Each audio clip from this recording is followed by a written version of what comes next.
Olá, esse é o Capscast do Gato Preto, o podcast de um CAPS que não existe para dar voz a pessoas que existem. Meu nome não existente é ciclista e, como todos os nomes que você vai ouvir aqui, é uma invenção. O nosso tema hoje é psicofobia.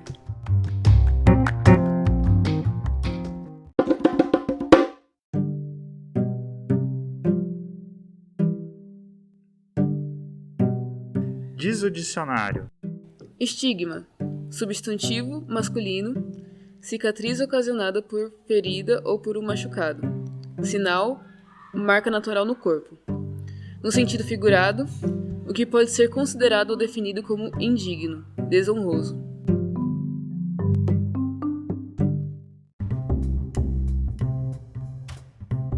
A estigmatização e a exclusão social das pessoas que sofrem com uma doença mental vem de muito tempo, milênios para falar a verdade.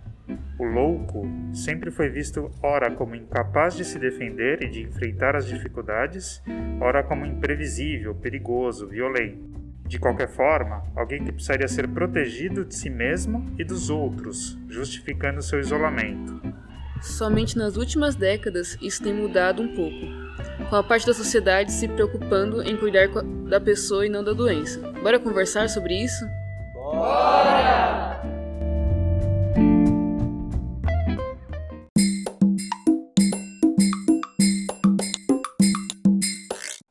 O que é psicofobia?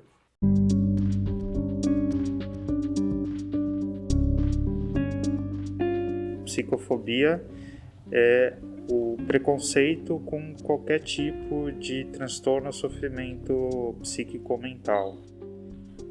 O sofrimento é que você tem que estar mostrando que está feliz, mas por dentro você está corrompido. As pessoas não acreditam que você está doente.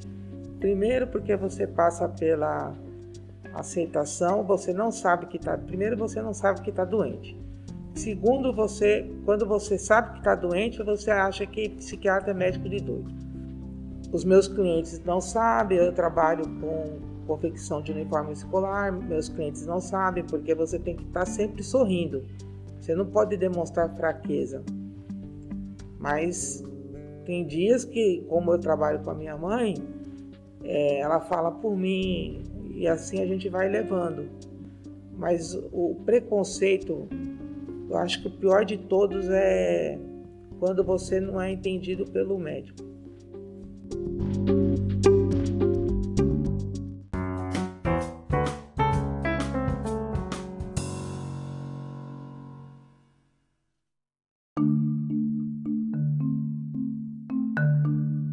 Existem dois tipos diferentes de preconceito, de estigma, de psicofobia. Um preconceito da sociedade, como a sociedade encara a doença, e o autopreconceito, o autoestigma, que é aquilo que a gente já tem introjetado, que já tem dentro de nós e que vai minando a autoestima, e traz sentimentos de culpa, de autodesvalorização. Pensando, será que também existe psicofobia por parte de profissionais que deveriam tratar de saúde mental?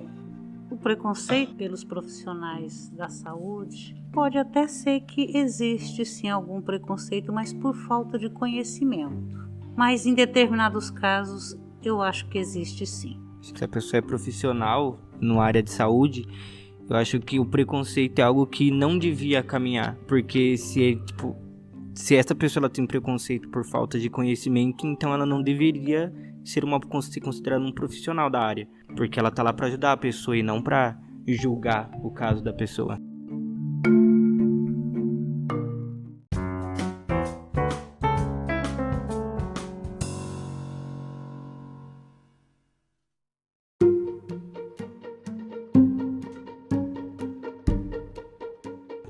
Estava falando do preconceito da sociedade e do preconceito consigo mesmo. Vamos começar pelo da sociedade. Os profissionais de saúde estão dentro da sociedade. Como é que o doente mental, como é que uma pessoa que tem um sofrimento psíquico é visto na nossa sociedade? Pessoa que tem doença mental é visto praticamente como um lixo. uma pessoa que não pode ter nada na vida, não pode trabalhar, uma pessoa inútil, uma pessoa também perigosa. Já sofri muito preconceito por causa da minha doença, né, que é a esquizofrenia. Já fui xingada de tudo, de qualquer nome, pela minha família. E ameaçada também de me internar para sempre por causa disso, sem eu estar em crise. Eu decidi fazer uma transfiguração de termos. Quando a gente fala sobre a pessoa que tem transtornos mentais, a gente tem uma visão do médico como ele fosse um auxiliador e o doente mental como se ele fosse puramente um auxiliado. Paulo Freire, ele começava a falar sobre a questão educativa e falava sobre o termo aluno, né, que quer dizer sem luz, e o professor, que era aquela pessoa iluminada que ia como se fosse um banco depositando seu conhecimento nessa pessoa. E quando a gente começa a pensar na situação da medicina, não sei se eu estou propondo uma medicina da libertação, mas é algo semelhante a isso, a gente precisa começar a pensar não só entre um auxiliador e um auxiliado, de uma forma que um é totalmente ativo e o outro totalmente passivo, como se o médico fosse um ordenador e o transtornado mental fosse um desordenado que precisa se ordenar com a medicina e com o médico. Acho que essa psicofobia, termos sociais, a gente começa a enfrentar ela quando a gente entende, né, historicamente, que quem tem algum transtorno mental também tem direito à fala. Parece um absurdo dizer isso, mas ao longo dos séculos a gente entendia que quem tem transtorno mental não tem direito à palavra ou a fala dele é desconsiderada. Se o médico se coloca, o médico ou qualquer outro profissional da saúde ou qualquer outro cidadão se coloca como superior, né, discursivamente ou de ideias, porque a outra pessoa tem algum sofrimento mental, a gente já está dizendo de uma violência, de um preconceito e de uma total falta de consideração com o outro, porque a gente sabe que ter transtorno mental não significa ser menos inteligente, enfim, trata-se de um sofrimento que tem tratamento, e esse tratamento passa pelo direito à fala, porque só quem vai conseguir dizer do que sente e do que está passando é quem está sentindo. Então a gente vai precisar começar a dar voz a isso e ouvir. Acho que só assim que a gente consegue ir avançando um pouco nesse campo.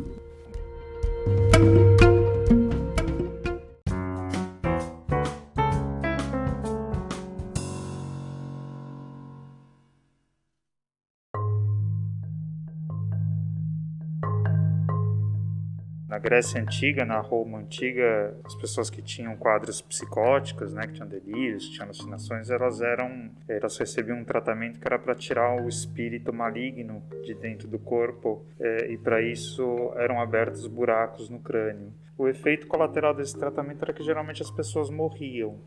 Muita coisa terrível foi feita em nome da psiquiatria. Ainda existe manicômio, assim. Eu já dei uma pesquisada e meio que vi que algumas pessoas ficam lá tempo assim. Não sei como é que funciona lá, né? Mas passam bastante anos. Para além da questão do manicômio físico, tem essa questão dessa psiquiatria da libertação, que é buscar com o tratamento uma autonomia, uma independência, poder exercer plenamente as suas potencialidades. Como eu já fui evangélica, né, e conheço bastante os evangélicos, a pessoa evangélica vê uma doença tipo esquizofrenia como um demônio, um espírito maligno que você precisa orar para tirar, e que você não precisa tomar o remédio, você tem que fazer oração, campanha, essas coisas assim para até tirar e você se libertar. Eu acho que isso está um pouco... Não acho que isso seja exclusivo de evangélicos. Eu acho que tem diversas religiões que contribuem para essa psicofobia ao colocar o sofrimento psíquico como falta de fé, falta de esforço, como possessão demoníaca.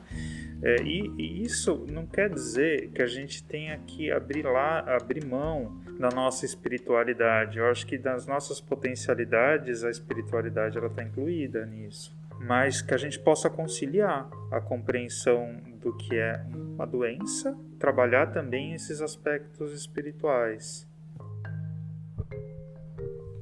Até porque quando a gente fala de religião e loucura, se a gente vai a bons séculos atrás, muito antes de uma ideia de psiquiatria ou de cuidado para isso, o louco também já foi visto em alguns lugares e até hoje como profeta, né?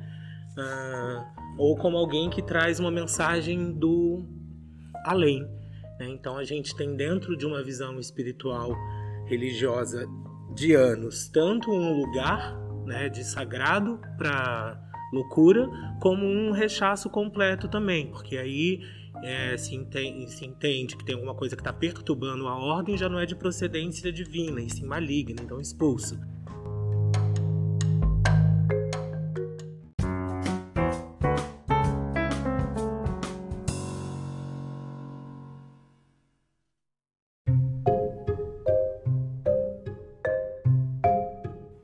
Eu descobri recentemente, conversando com meu pai, que quando eu era mais novo, eu fui diagnosticado com um grau de autismo. E eu sempre fui uma criança muito inteligente, muito inteligente. Tipo, a consciência que eu tenho hoje, eu tinha quando eu tinha 5 anos de idade. A diferença é que eu não tinha o conhecimento que eu tenho hoje em dia. Então, todo mundo à minha volta me considerava muito arrogante, sabe? Achava que eu gostava de andar com os adultos, conversar com os adultos, porque a conversa deles era um ponto, era onde eu conseguia ter alguma noção das coisas. E as pessoas sempre me desmereciam, falavam, mano, o que esse moleque tá falando aí? Tá falando bosta, não sei o que, sabe? Tipo, nunca me davam ouvidos. E aí, com o tempo, quando eu fui crescendo e eu fui agindo, tipo, de uma forma mais convencional, parece que as pessoas começaram a me dar mais ouvido. E é engraçado porque eu sempre achei que todo autista, na verdade, era como se fosse o ser humano normal, sabe? Como se todos os outros seres humanos que não tivessem algum problema psicológico, alguma outra coisa, eram as pessoas com um problema. Pra ela ver qual que é o ponto, ela percebe se aqui é B, aqui é A, eu tenho que chegar de A a B. Ela só faz o caminho reto. Você me lembrou a história do alienista, do Machado de Assis.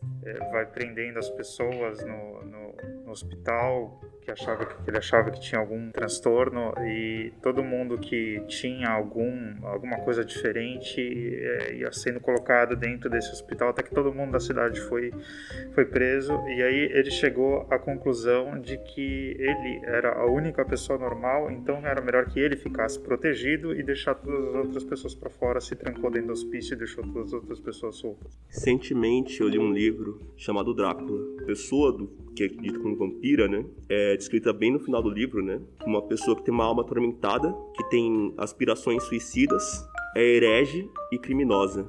A gente percebe que o vampiro, ele, ao mesmo tempo que ele é vítima da sua própria condição, ele acaba se tornando uma certa forma de algoz, né? E o vampiro é aquela pessoa que não pode sair de dia, né? Ela tem que ficar à noite. Porque coisas que o vampiro faz tem que ser ocultas. Elas têm que ser ocultas precisamente porque as ideias que ele tem e a forma que ele age é diferente da sociedade padrão. A sociedade padrão encara ele como um herege. E por ele ser diferente, ele também é tido como criminoso. Então, em certo sentido, se a gente pegar o Drácula, né, que é aquela figura bastante majestosa, é que o Drácula ele é vítima da sua condição. Ele não pode sair de dia, né? Ele não pode se revelar, ele não pode viver uma vida comum. Ele é restrito ao seu próprio vampirismo. E esse ponto é bem importante, né? Porque até existe uma literatura, né? Conforme foi avançando a literatura sobre vampiros e foi crescendo a literatura ficcional sobre vampiros, o vampiro foi visto não mais como só um ser apavorante que faz o mal, mas uma vítima da sociedade. Eu percebo no dia a dia que os transtornos mentais tiveram uma grande evolução. Hoje, por exemplo, a gente tem uma prova viva aqui que todos falam, todos têm o poder da palavra, sem discriminação alguma, e isso já é um grande feito. E eu vejo um prognóstico bom. Fico feliz por isso.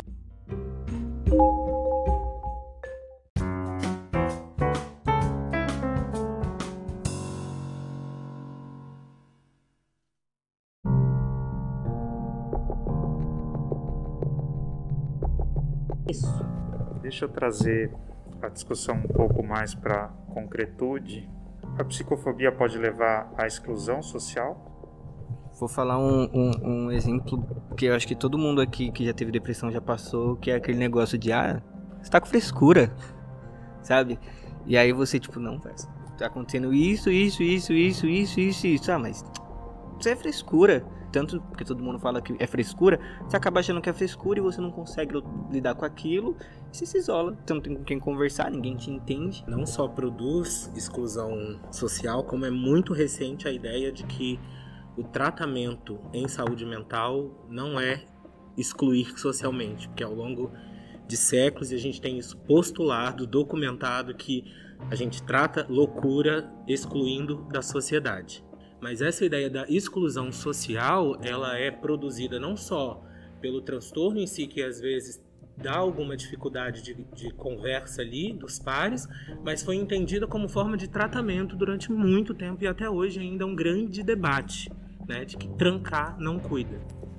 Nós vemos uma família árabe, de parte de pai, são todos sírios, católicos, de parte de mãe, portugueses também católicos. Eu acho que tem muito estigma e muita coisa, principalmente referida ao tipo de educação que é diferenciada da brasileira, né?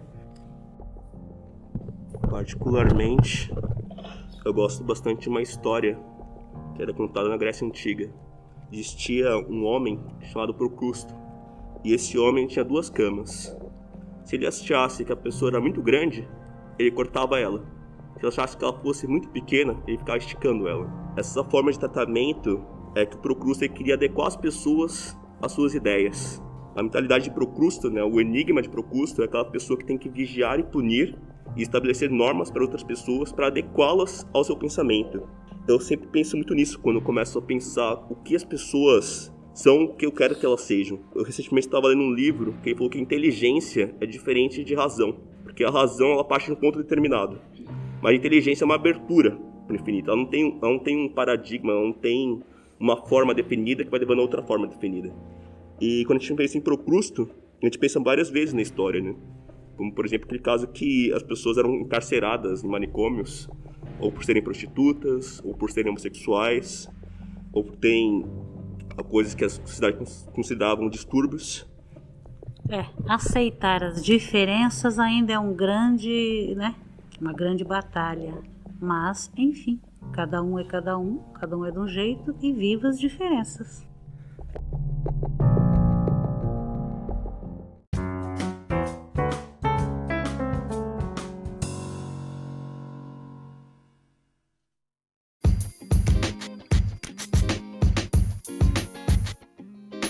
Trabalhei durante 10 anos com tecnologia em banco e você via pessoas totalmente descompensadas, principalmente de mesa de operação que as pessoas usavam química assim, descaradamente, eles traziam 1 milhão, 2 milhões por dia.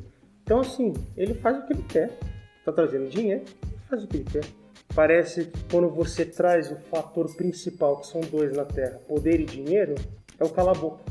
Eu vou aproveitar para trazer de volta aqui para a concretude uma questão que está colocada aqui, que é o impacto que a psicofobia tem no mercado de trabalho. Eu acho que principalmente no mercado de trabalho a gente percebe, né, essa coisa de querer enquadrar as pessoas, né? Porque se você não faz o serviço daquela forma que é determinada, você não pode entrar naquela vaga de emprego. Mesmo que você consiga exercer aquela função de uma outra forma, respeitando sua subjetividade, enfim, você não pode ocupar aquele espaço.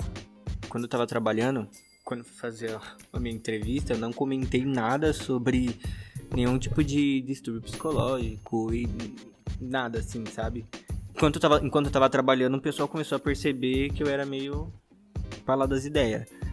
Eu fui contratada por uma mulher que era amiga da minha mãe, e aí ela me contratou, e essa outra mulher que trabalhava pra ela era consequentemente minha chefe também, só que ela começou a perceber muito do jeito que eu agia, e aí ela começou a meio que querer mandar em mim e querer, sabe, tipo, ela meio que fazia uma tortura psicológica assim pra cima de mim, sabe, tipo, eu vou te mandar embora se você não fizer isso, não sei o que, eu, tipo, poxa, mano, eu só entrego carta, sabe, e aí foi na época que o meu melhor amigo se matou. E a partir daí o meu desempenho no trabalho começou a cair. pessoa começou a cair, eu comecei a perceber que eu ia arrastar todo mundo. E foi legal porque, tipo, todas as pessoas que eu achava, tirando essa mulher, aliás, que eu achava que não estava do meu lado, as pessoas, elas se doaram pra mim, sabe? Pra tá dispondo um tempo pra querer saber o que tava acontecendo, independente de perceber que eu era meio... Essa mulher não, essa mulher ela começou a fazer a minha cabeça pra mim pedir demissão e sair do trabalho, porque ela falou que eu não era apto pra trabalhar, porque eu era meio doido e tal, sabe? E foi um negócio que eu fiquei tipo, mano, eu não vou ficar aqui tendo que ficar escutando groselha dessa mulher. E aí eu simplesmente saí do local onde eu trabalhava. E aí passou um tempo, eu tentei entrar em contato com a empresa e a empresa falou que não tinha como porque eu não era apto mentalmente pra estar trabalhando lá. Por isso que eu não falo da minha depressão. Você finge que tá tudo bem e vai levando, vai empurrando com a barriga. Existem muitas maneiras de combater a psicofobia, né? A psicofobia pode ser combatido com campanhas, pode ser combatido com palestras, pode ser combatido com conversas e etc. Mas a maneira mais efetiva de combater a psicofobia é você conhecer as pessoas que têm um transtorno mental. Você saber que as pessoas têm um transtorno mental e que se a gente for procurar, a gente vai achar em todo lugar. Só que isso que vocês estão contando impede, né, que isso aconteça. A psicofobia, ela se autoalimenta. Porque quanto mais eu escondo, quanto mais eu tenho vergonha, quanto mais eu me sinto rebaixado, quanto mais comprometida fica a minha autoestima, menos eu me mostro para as pessoas e as pessoas não sabem. As pessoas não falam sobre a depressão, não falam sobre o transtorno mental, escondem. Muitas vezes as pessoas que sofrem com esses transtornos mentais têm a sensação de que são só elas que têm isso. Por exemplo, numa entrevista de emprego, né, se a pessoa falar eu faço acompanhamento psicológico, eu tomo tais medicações, pelo menos 80% vão dizer não. Por essas questões a pessoa já omite essa informação e vai levando até o dia que der, né?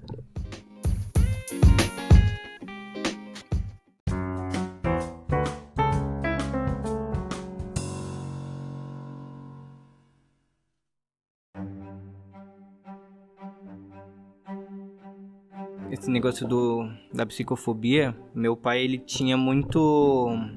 Ele tratava como se não tivesse nenhum problema nada de errado com ele, sabe? E aí, quando ele foi no psiquiatra, quando ele começou... Ele pediram pra ele fazer acompanhamento no psiquiatra, ele começou a mentir pro psiquiatra, inventou 1 milhão de histórias lá, só o psiquiatra dá uns remédios pra ele. Ele tomava um remédio chamado Clozaxolan, se eu não me engano. Aconteceu que hoje em dia ele é agorafóbico. Ele não consegue sair de casa. Ele não consegue pegar ônibus direito, sabe? Tipo, nada ele consegue fazer porque ele fala que não, porque ele não pode, que não sei o que, mas eu sei que isso é tudo efeito colateral de um negócio que ele não quis lidar. Uma das consequências da psicofobia é o atraso no tratamento. As pessoas demoram para procurar tratamento porque têm vergonha, porque não se sentem confortáveis, porque se sentem excluídas, né, nos serviços de saúde. E muita gente interrompe o tratamento precocemente, não dá continuidade ou mesmo se recusa a fazer tratamento. Eu acho que a psicofobia, ela é menos comentada do que racismo, homofobia e outros tipos de preconceito, né? E aí eu acho que justamente por isso a gente vê muito escancarado, né? A gente vê esse preconceito acontecendo e aí as pessoas não percebem, não lutam contra, né? E acho que a gente precisa falar sobre. É assim que a gente combate o preconceito.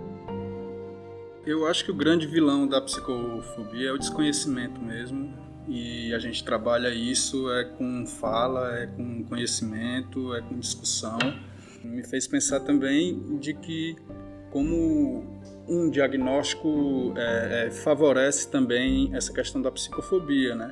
E penso em outros diagnósticos da medicina e vejo que não teria esse tipo de preconceito também. Quem deixaria de contratar alguém por uma hipertensão? Quem deixaria de contratar alguém por uma diabetes ou uma enxaqueca? Então, enfim. Isso é tão descarado que as pessoas usam os diagnósticos sem pudor. Ninguém tem vergonha de dizer que a política no Brasil é esquizofrênica, quando quer dizer que a política é ruim ou é desconectada, ou que alguém é bipolar porque se descontrola em alguma situação. A maioria das pessoas acho que nem percebe que isso é um preconceito.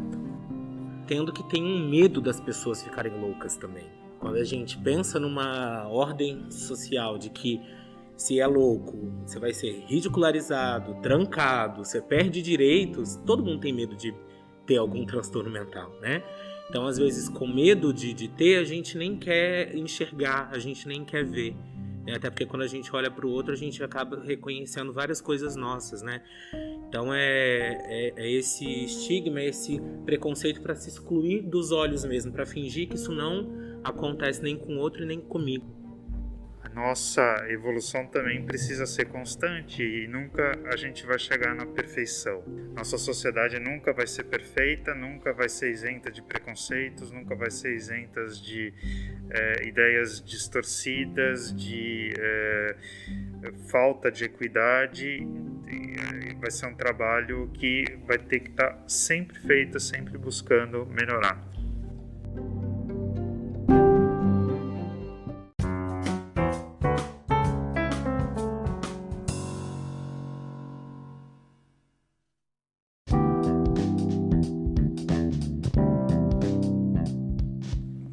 Eu também tinha pouquíssimo conhecimento desse tema, na realidade, assim.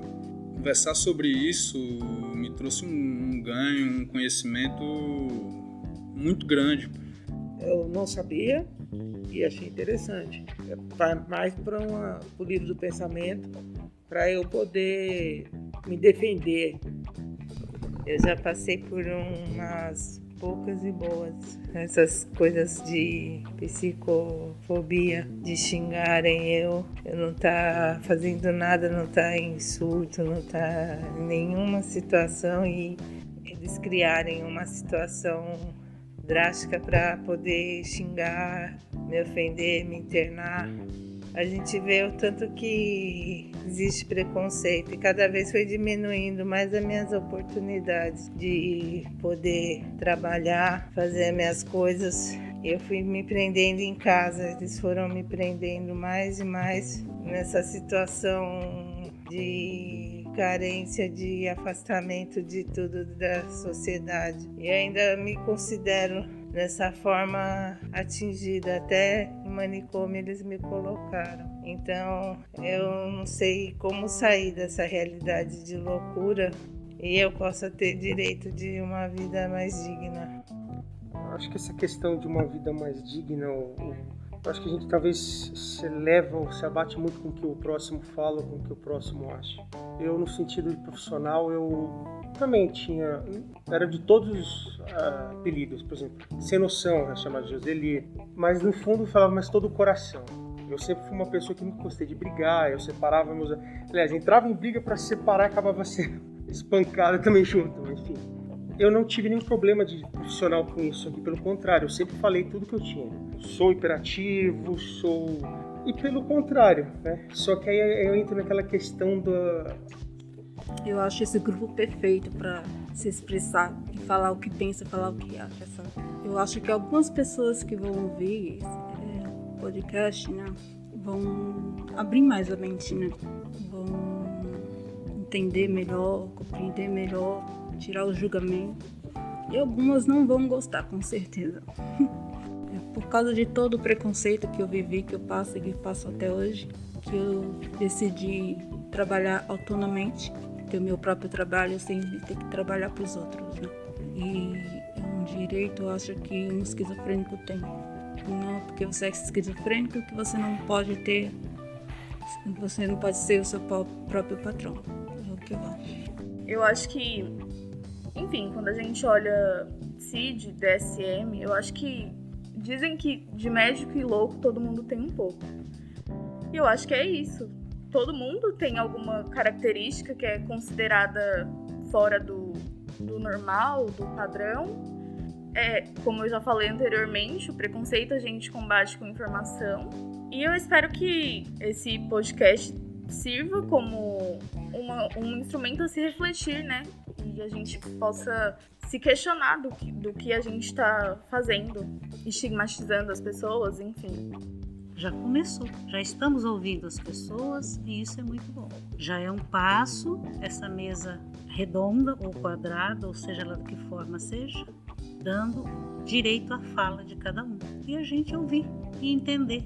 E a empatia prevaleça nesse momento. A psicofobia está tão presente no nosso cotidiano, as pessoas utilizam condições mentais como xingamento. Você é um louco, um retardado, débil mental. Elas nem sabem do que estão falando. Eu vou também utilizar um paradoxo, que é uma frase bastante conhecida, né, de Chesterton, que é: o homem sensato tem a tragédia em seu coração e a comédia em sua cabeça. Eu acho que todo mundo é fora da caixinha. Eu acho que é os fatores da vida, assim, de acordo com as coisas que vão acontecendo. Eu não me lembro muito de ter sofrido psicofobia de outras pessoas, vindo de terceiros, mas eu sempre fui muito psicofóbica comigo mesma. Que ótimo. E tipo, ter discutido e ouvido outras pessoas sobre esse assunto me fez abrir muito mais a minha mente comigo mesma, sabe? Ser um pouco mais carinhosa comigo, gentil comigo. Passa muito, né, por uma tomada de consciência que a gente está falando aqui. Tanto das pessoas que não têm transtornos mentais, de se tornarem mais conscientes do que é ser psicofóbico, né, do que é ter preconceitos com quem tem transtorno mental, quanto quem tem, né, e entender que isso está muito dentro de nós. E muitas vezes esse autopreconceito, ele é mais danoso do que o preconceito das outras pessoas.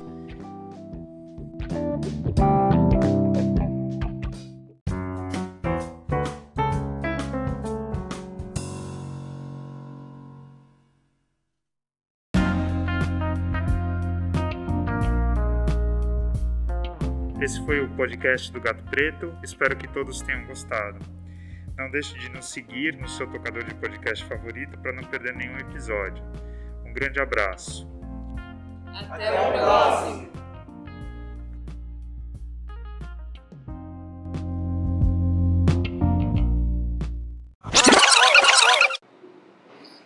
Olá, pessoal. Estou passando aqui só para dizer para vocês que eu escutei o trabalho de vocês, o podcast, e eu adorei. Trabalho forte, potente, combativo, né? Dentro do tema que vocês escolheram para o primeiro episódio. Eu gostei muito, muito mesmo. E estou curiosa para saber como é que vai ser o segundo. Um grande beijo para vocês e parabéns a todos, viu? Produção excelente. Beijos.